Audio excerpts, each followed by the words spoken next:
The Knicks postgame show is presented by Tri-State Audi. Visit your Tri-State area Audi dealer today. A rough one tonight in Cleveland for the Knicks. Donovan Mitchell, 23 to lead the Cavs. James Harden went for 20. Cavs now 6-1 when Harden suits up. Karl-Anthony Towns took only 5 shots tonight, and only one of those shots came in the second half. He did finish with 14 points, but the Knicks go down tonight, losing to Cleveland 109-94. Great to have you with us, everyone, from our Delta MSG studios. Bill Pidto, Alan Hahn, and Wally Szczerbiak. We really hyped this game up. Did we not? Yes, we tried. Very hard to explain what happened. I think the headline here is the Knicks and the Cavs now tied for third in the East, each with 22 losses, and the Knicks just didn't have it at all tonight, Alan. No, if you'd never seen the NBA, didn't follow the NBA, and you attended this game and watched this game, and I told you after it was over, these were two of the best teams in the league, you would not believe me, because neither team played well in this game. But somebody had to win it. Cleveland did less bad than I guess the Knicks did to take this win. But there's a lot of questions now to ask about the Knicks after this game. Yeah, and Cleveland's not known as a great defensive team. The Knicks looked lost on the offensive end of the floor. They didn't know where they wanted to go, what they wanted to do. They weren't generating any type of flow or any type of rhythm. I think the Knicks are trying to slow the pace down a little bit since the All-Star break and since realizing that, you know, maybe our personnel isn't good to just run up and down and get in these high-paced games with other teams. But this was a slow-paced game. In this Cleveland game, they controlled it from start to finish. The only guy that showed up for the Knicks, 11 points, 15 rebounds from Mitchell Robinson in 19 minutes. That's putting in a day's work, but not too many other guys showed up. There's a consistent theme here, and I apologize if I'm being repetitive. When the Knicks do not hit the three, it seems like it's really rough in other parts of the game. Knicks, Wally, 10 of 37 from downtown. They score only 11 points in the third quarter. That's the worst quarter they've had all year long. They were only down by 6 at the half after committing a season-high 12 turnovers in the first half. But that third quarter was a really third quarter of doom tonight for sure. It really was. And, you know, Jalen was 6 for 19. So when Jalen's shooting a high volume of shots, trying to just make something happen for himself and also just trying to make a play for his teammates by breaking down a defender, using a screen and roll or something to get in the paint, make a play, he really couldn't really get anything going. And as a result, they couldn't really generate the greatest of looks. They had some looks that they missed in the first half. I thought they were able to play a little bit more in the flow in the first half. But that third quarter, I thought they were going to come out. They've been good in the third quarters and do something. And they didn't even show up in that third quarter. Only 11 points, worst quarter of the season. That was interesting the way they played in that third quarter. Let's take a look at the third quarter, Alan. Was it great Cleveland defense? Missed open looks by the Knicks? What was it? I mean, I guess you want to give a little credit to some defense, but you're just not seeing, you know, the right level of compete in a game like this of this magnitude. Although I guess, Wally, you tell me as a player, it's February, relax, right? But we see matchups like this and we think we should see the best of basketball. And, you know, surprisingly didn't, especially coming out in that third quarter. That's just a wide open three-pointer in bad transition defense. And there's been a lot of frustration, you know, with the Knicks when it comes to transition. But you're just seeing, like, what does Mike say, the second next play energy? Yeah. And there just wasn't enough of that in this game. No, and you know, they had a day off. They were coming off the back-to-back. You probably prepared pretty hard for this team, and then you lay a complete egg in the second half. 40 points, 14 for 45. Just no one was helping each other get open. No one was making the game easier for each other. You know, the Karl-Anthony, they didn't run it all. They didn't get any layups. They didn't create anything off their defense. Karl-Anthony Towns, only 5 field goals, makes them all. 1 field goal attempt in the second half. 1. And he had a smaller guy on him sometimes. Like that's after the way he's been playing. I know. You would think. He had 5 straight games, guys, with at least 20. I know. Yes, like okay, we don't have it going here. Let's get this guy the ball. Let's figure out how this guy's got to touch the ball. He's got to have more than 1 shot. And you know, again, I don't know how to explain. I don't have answers. I really don't. I just know, as a former player, I would not have let that happen. If I was Karl-Anthony Towns. And you're losing. And I would have shot more than 5 times. He made all 5. Credit to him. Yeah. So maybe he doesn't want to break the offense. Maybe he doesn't want to do anything, you know, and every dynamic is different on a team. But if that was me coming off 5 straight 20-point games, I would have shot more than 5 times. Did you ever shoot only 5 times in a game, Wally? I did. No, I did. No. But Towns is like an all-star. He's like the second leading scorer on the team. He's got to demand, like, making an impact on every single game. And I understand it's tougher for big guys because they don't have the ball in their hands. They need to get it on their spots. They need to fight for position. It's tough to get them the ball. It's a lot more difficult for the NBA game is tougher for big guys to dominate than a guard who's handling the ball out front the whole entire time, or a wing. But at the same time, like, I mean, Cat, like, you're too good. And he made all 5 shots. If I made all 5, I'd be like, I'm chucking my next 5. Well, early in the game. To see if I'm going to be 5 for 10. But right, exactly. But shoot until I miss. But early in the game, it looked like there was something happening with him, right? He was 4 for 4 in the first half. Yeah. A couple of times diving to the basket, a couple of times at the rim. But you're right. It's like the old way, and a lot of us old heads will go, just get down on the block and post up. That's not really how the game is played today. So you have to find a way to get it in the flow. It's just remarkable that an offense that was struggling this much couldn't get more than 1 field goal attempt in the second half. And just to point out again, like, defensively for the Knicks, while they lost big, they gave up 49 points in the second half. Like, I don't think defense was the problem here, right? Like, offense was the biggest issue, and that second play, that next play energy that they have been really good at, that was lacking in this game. There's a lot of questions for Mike Brown after this game. Let us point out, Cat coming into this game off his best stretch of the season. Oh, yeah, 5 straight that's games, the surprising 5 straight part. games with at least 20 points. Exactly the point. Like, he's on a heater. And all of a sudden, like, someone just whoosh. Yeah, dump water on it. Yeah. All right, guys. Donovan Mitchell led Cleveland with 23. Thrilling moment brought to you by FanDuel Casino. Get your thrill on. Even though he scored 23, guys, Mitchell didn't shoot very well, and neither did James Harden. We have Mitchell going 5 of 18, Harden 8 out of 18, but it was good enough. He got to the free throw line a ton, Donovan Mitchell did, which is he's so good and he's so strong going to the basket. And I think for him, that's been the thing now. I think he can get to the basket more, right, Wally, with James Harden, because he's playing off the ball a lot more than he was before. Yeah, he can just dial it in and look to be aggressive every time he touches it. He's such a gifted scorer, such a great athlete. 14 free throws. Yeah. The Knicks, they talk about playing defense without fouling. That's a big problem when you send a guy like him to the line that many times. That shows you really couldn't guard him. When you're fouling that much, that shows you just, couldn't keep him in front and couldn't make anything happen to stop him and slow him down. So, that was just a surprising one because now they're tied in the standings. Whatever. Knicks do own the tiebreaker because even despite the loss here, Knicks do win the season series 2-1. And if you're Cleveland also, you're down 0-2. You got the Knicks on your home floor. You're thinking to yourself, I'm not losing this game. We're not losing all 3 games to the Knicks in the season series.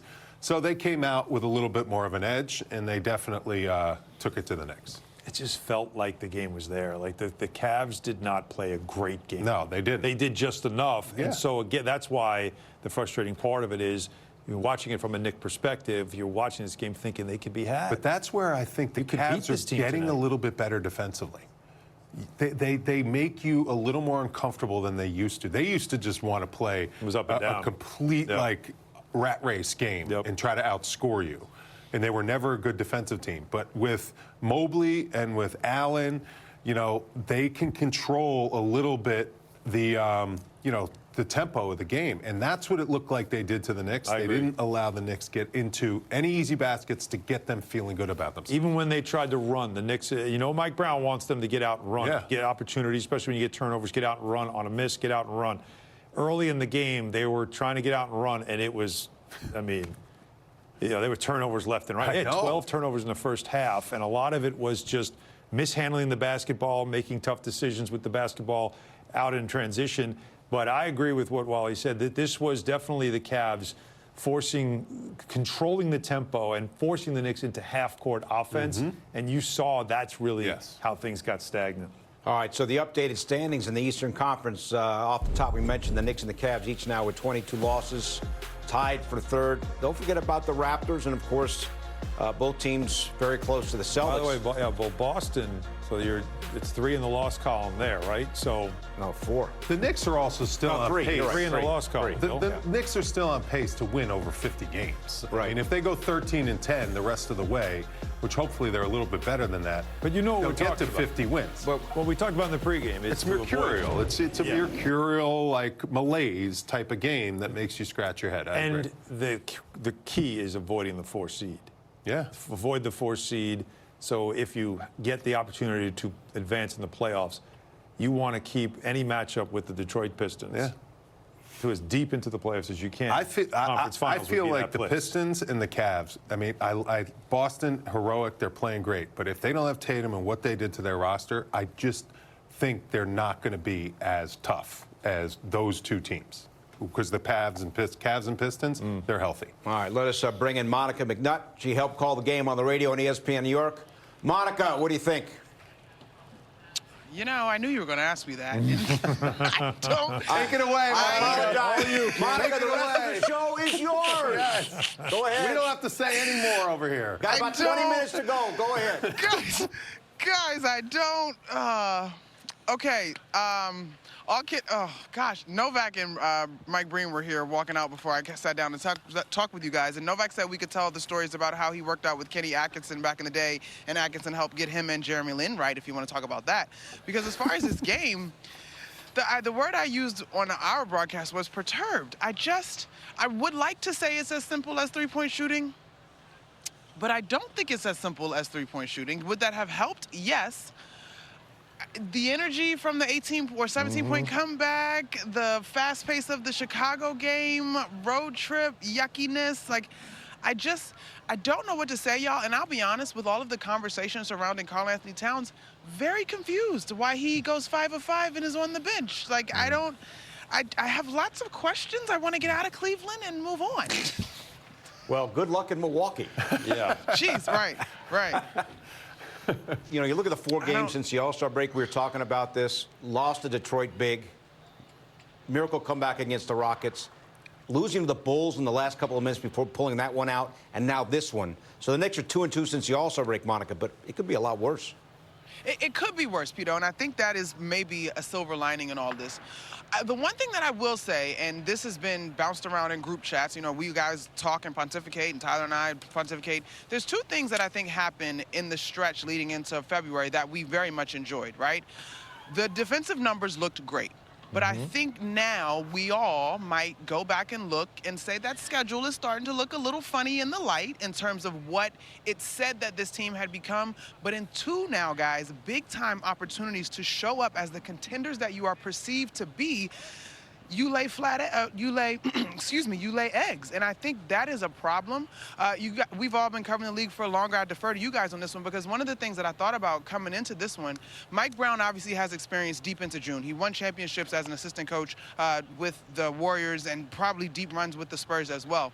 What is a team supposed to look like right now is sort of the thing that I've been ruminating on, right? Like, I'm not saying that you couldn't lose tonight's performance. I'm not even saying that you should be clicking on a 10 if 10 represents where you want to be come April 18th when the postseason starts. But I think I expected between the experience of this group and the experience of the head coach, you would be finding more of a rhythm in my mind, perceived to be fresh off of a break and going into the break playing quality basketball. Now, I know OG and his toe, actually OG and his toe is kind of where it stops for me. I don't know what's happening, but like, it's really funky right now. All right, Monica, we'll leave it there. Knicks hit the All-Star break, 10 wins and 12. And then, interesting, the break comes and a little bit of a struggle since. All right, Monica, we'll talk to you on Friday night with the Knicks in Milwaukee. Sounds good, guys. Welcome back to Cavs Beat the Knicks 109-94. Mike Brown's post-game comments presented by Chase. Ugly game. Obviously, we didn't do much right defensively. We didn't do much right offensively. You got to give Cleveland credit. You know, our turnovers in that first half really put a damper on things that we were trying to do. And then their ability to get to the free throw line. I thought we had some decent looks throughout the course of the game, but we couldn't knock a shot down. One of the things we have to try to do better, especially offensively, is play with pace. Our pace is not good. We have to do a better job of getting to the corners. We have to do a better job of playing with pace in the front court. And then defensively, we weren't good. Tonight was probably one of the first nights in a while that I didn't think we were on a string defensively, meaning that when the ball moved, all 5 guys moved, and they made us pay for it. So tough loss, ugly game overall, and we got to get back and figure out what we need to do to get a win on Friday. Well, the third quarter was obviously the kind of tipping point. What did you see there? Again, our pace was not good at all, whether in the full court or even in the half court. I mean, they scored 23 points, and we scored 11. And so, there were some things that we could have done better defensively, granted, but our offense was non-existent in terms of the pace, our ability to touch the paint, play off a 2, and spray the basketball, us making quick decisions with it, whether to shoot it or to drive it or move it. So all that stuff came to play in that third quarter for us offensively. Perhaps the most exciting moment tonight, right here at the half. Do not try this at home, and hopefully he had some Dramamine as well. Stay with us.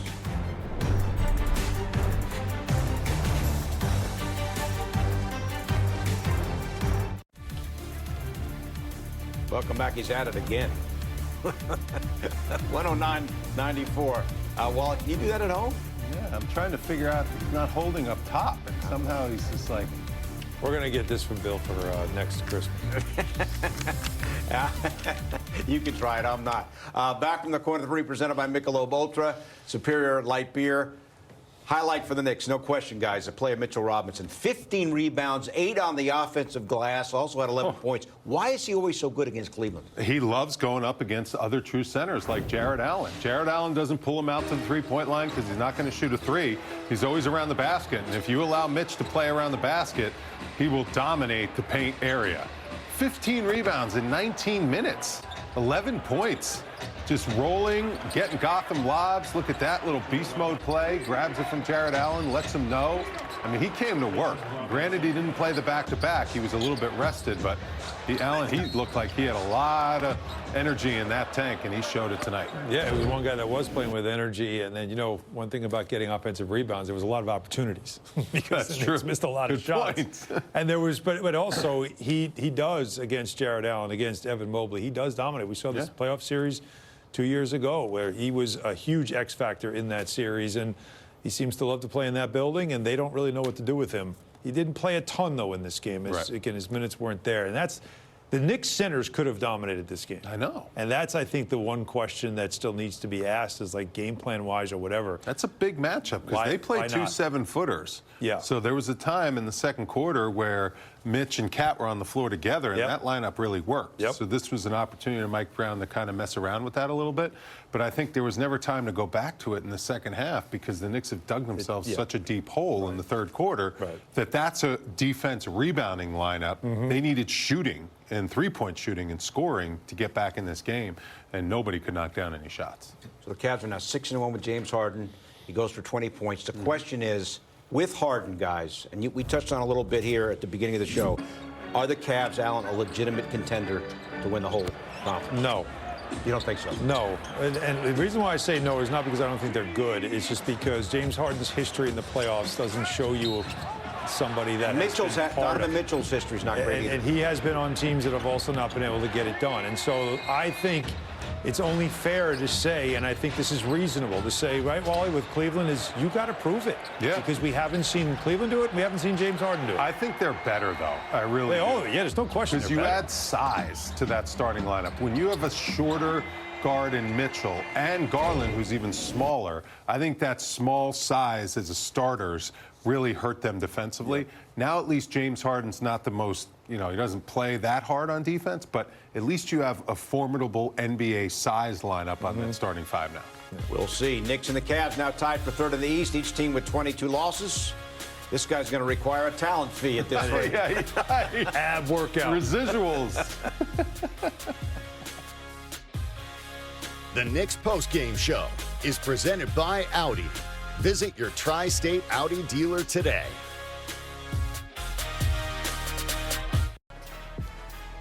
At Milwaukee Friday for the Knicks, and then home against the Spurs Sunday, then at Toronto, then they host OKC in a back-to-back, and then they take on Denver on the road. Not an easy stretch, as that Denver trip begins a traditional March West Coast trip for the Knicks out to the West, not necessarily the West Coast. And we'll be back with more right after this and continue here. Bar's still open.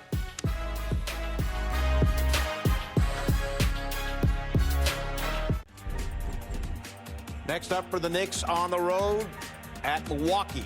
Pre-game at 7:30, game at 8. You can also stream our coverage on the Gotham Sports App. Want more than just a post-game show? Link your eligible TV subscription to stream Knicks games free or subscribe today in the Gotham Sports App. Just go to gothamsports.tv to learn more.